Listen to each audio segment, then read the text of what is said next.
Now, Ezekiel doesn't describe this as a vision. He says where he was when this craft appeared and picked him up, where it flew him, the places he saw, and where he was dropped off, and the state he was in after he had been dropped off. He said he was so disoriented he couldn't speak for a further 7 days. And it's kind of amusing because all the time he's being flown around, the pilot, who he describes as he was like a human being, he was like a son of man. The pilot is trying to talk to Ezekiel about religion and politics, but all the while Ezekiel is fascinated by the craft that he's in. He's describing. You see that? He was with a fallen one. Religion is made by the devil. Politics, made by the devil. These fallen ones had no business bothering the prophets, but they were trying to confuse the prophets so that they write about it and you could not unravel it so that you'd be confused too. Describing what he's seeing and hearing. All the time he's looking around saying, this thing is amazing, this metal, what is this metal? It's so shiny. How do these wheels work? This glass canopy, I've never seen anything like that. And what is that roaring sound every time we move? He's trying to get his head around the craft that he's being carried in, which he describes as Yahweh's habitation or as the glory, because he has no other language. Which is the devil's flying spaceship. The word he said actually means Mr. J in English. That would be Sumerian, which you call it Pedro Hebrew, but it's not. Need something to drink.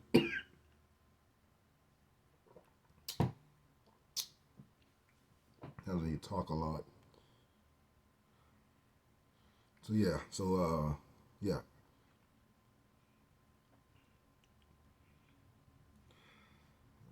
Language with which to describe it. To the modern eye and the modern ear, we see and hear his report. I think we have a pretty shrewd idea what he's describing. I think when we do these wheels work, this glass canopy, I've never seen anything like that. And what is that roaring sound every time we move? He's trying to get his head around the craft that he's being carried in, which he describes as Yahweh's. And the name he said means Mr. J. It's not Pedro Hebrew y'all speaking. Our language is totally lost. We're totally destroyed. We don't have anything of ours anymore. So stop going with it. That's the truth, to be dead honest with you. All right? The whole fact of the matter is that name means Mr. J. And Mr. J was driving Ezekiel around, telling him all this craziness about what he wanted him to do. Religion, all this other stuff. Now, I got the book the creator made, the devil, because the devils mean enemies of the creator. He made the devils tell Ezekiel the truth eventually. He made the devils tell Shim's Enoch the truth as well. And I think there's one more person. I just can't call him offhand right now. But the creator forced them to after they had lied. See? But after that, of course, these devils that in these fiery devil ships, okay, don't need technology. The devil does. The technology goes against the creator. Okay? The devil need technology, the creator doesn't. His habitation or as the glory, because he has no other language with which to describe it. To the modern eye and the modern ear, we see and hear his report. I think we have a pretty shrewd idea what he's describing. I think when we dismiss it and say it's a vision, we're actually doing what we do to all contactees and abductees and experiences. We sort of put our fingers in our ears and go la la la la because what we're seeing and hearing contradicts our worldview. The worldview that says we are alone in the universe, end of story. The claims of the book of Ezekiel. And I'm pretty sure when they wrote their story, they actually told details and told us as warnings these things are devils and stuff like that. But see, and that's what we find in older books that warning these things are devils. But then see, here's the thing. In these King James Bible and certain books, they don't tell you this. It's up to you to figure it out yourself. Ezekiel find support in other ancient literature. Flying and spacefaring craft are described in the Hindu texts of the Bhagavad Gita. Similar craft are depicted in the ancient wall art of Egypt and Mesoamerica. In the Book of Enoch, the writer describes journeys which take him far beyond those of Ezekiel and even far beyond our solar system.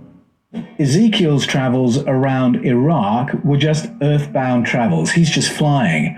Whereas Enoch describes travels around the galaxy, and he's being guided by this strange entity called Uriel, a non-human entity.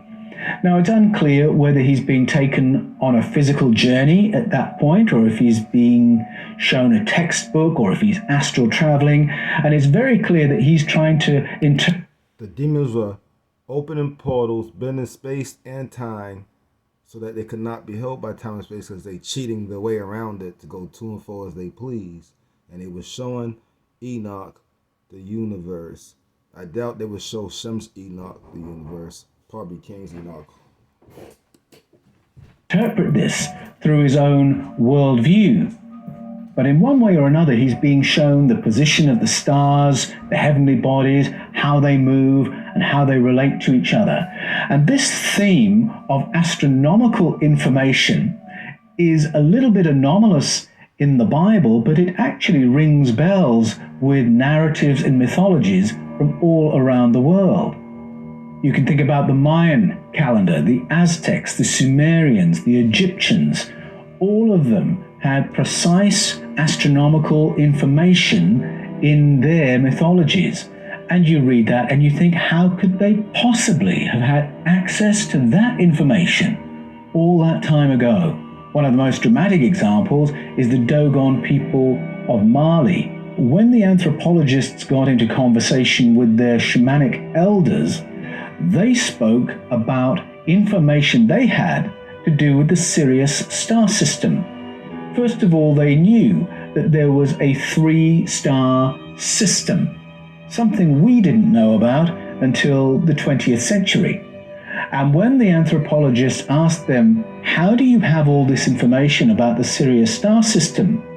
They said, oh, we learned that from the people who taught us. They were from Sirius C. So there's a pattern in the world's ancestral narratives and ancient mythologies of precise astronomical information being encoded within very ancient stories. And we can see aspects of that, an echo of that, in the Book of Enoch.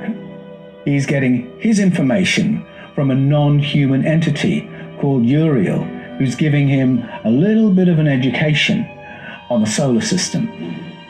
The Book of Enoch describes in dramatic detail a period in which 200 watchers arrive on planet Earth and begin abducting human females. With these women, the watchers produce hybrid beings who are human in form, but far larger than normal human beings. Mythologies around the world corroborate the Book of Enoch's account of abductions by extraterrestrial presences exiled on planet Earth.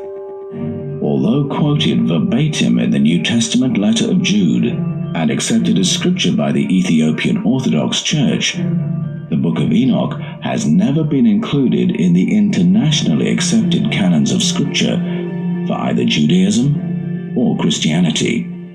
The fact that the Book of Enoch isn't in the official canons of scripture, I don't think is particularly important. First of all, we should acknowledge that it is in the canon of the Bible in the Ethiopian Orthodox Church. It was quoted by Clement of Alexandria, one of the most significant of the early church fathers, as if it was scripture. The book of Jude, when he wants to quote the Enoch of the Bible, he quotes the Book of Enoch word by word. He assumes that his readers, his New Testament readers, have read the Book of Enoch. I think the significance of that really can't be exaggerated.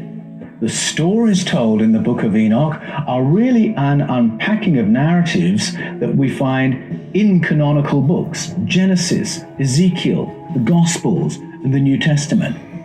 So in that sense, it's a book that believers shouldn't be frightened of reading. It is a book absolutely affirmed by the canonical script. Except the New Testament has a lot of lies. You read the Old Testament, that's usually good enough.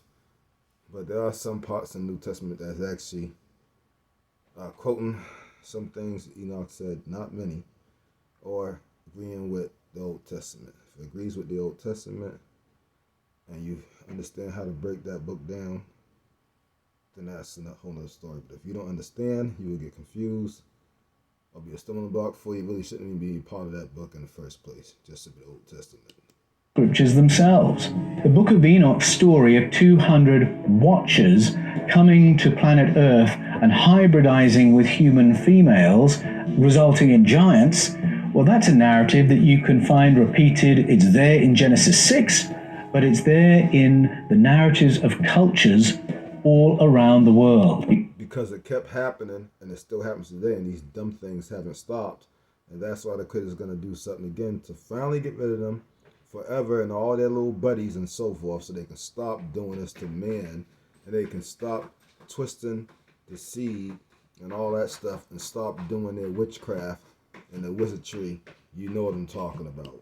You can find it in African stories, Indian stories, Greek stories, the Sumerian stories. It's there in Genesis chapter 6 and in the narratives of cultures all around the world. And the story is always the same. Beings of another kind coming to planet Earth, hybridizing and interbreeding with human females and resulting in a different kind of being called a giant or a titan or a Nephilim.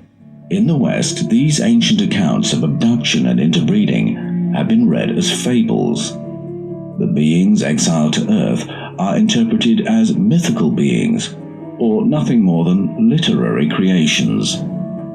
Some interpret the Watchers of Enoch and the Mamiwata people as spiritual beings rather than a species like ourselves. But that's the thing. They were a species. They definitely was a species of fallen ones. Asiatic species. That's why the black folks who were in Asia started looking Asian, Chinese, and stuff like that. A demonic species who didn't like us from the beginning because they were prejudiced against us because of our melanin and brightness. We shine like light that the Creator gave us. But this explanation fails to account for the narrative of interbreeding. Many of the Christian and shamanic traditions of Africa take a more concrete view. And this is why Shim's Enoch said, "What is that?" And what he really probably said was, "What the fuck is that?" And what they say, they told him it was the Son of Man, a cloned demon, Nephilim, Mr. J, and all the names y'all calling on. This is what you worshiping, a demon clone, just like today with your artists. Now, some would say these watchers are angels, but the word angel doesn't tell us what kind of being they are. And the word angel is actually a pagan word. It's actually a bad word. And these watchers were fallen demons. That's why I said I don't tell you what kind they were. I don't tell you the good guys or bad guys. They were the bad guys all the way through. What we can say is that they come from space, that they are physical every bit as much as we are, that they are similar enough to us to be able to hybridize with us, different enough that the result... They live inside the earth and on the earth and some in different other planets and in what you call space, which is just water above the dome. They have these ships that can go in water for a reason. That hybridization is different to us. They can travel great distances with great rapidity, maybe even interdimensionally. They come from the sky and they intervene harmfully in human affairs. Now, by any account, that sounds to me an awful lot like an extraterrestrial. Serious me, an awful lot like an extraterrestrial. Demon. Serious studies have been made into the area of ET abduction syndrome. The late Professor John Mack was Harvard's head of clinical psychology. In the 1990s, U.S. Defense tasked Professor Mack with investigating the psychology of military personnel who had filed reports of close encounters with extraterrestrials. As he continued his investigation, patterns began emerging in their reports. His technique included supplementary questions which gave his subjects no opportunity to prepare or collude in what they were describing. Professor Mack then widened his sample base to include civil aviation operatives who had filed similar reports. The conclusions he brought to U.S. defense were that these were not cases of psychosis or hallucination. These operatives had been in contact with something real that merited further serious study.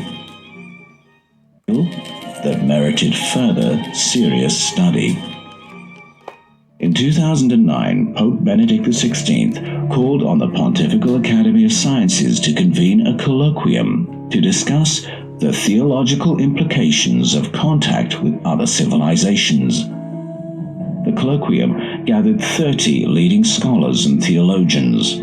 Among those who brought its findings to the press was one of the Vatican's most senior experts in paranormal phenomena, Monsignor Corrado Balducci, a leading exorcist for the Roman Catholic Church. He explained that when contactees and abductees report their close encounters, they are not describing psychotic episodes or demonic encounters. Rather, they have been in contact with a completely different kind of entity, one which merits more serious study. Another area meriting more serious study was identified by famous astrophysicist Carl Sagan in the 1960s. His comments were prompted by another ancient mythology concerning beings who were in appearance part human and part aquatic.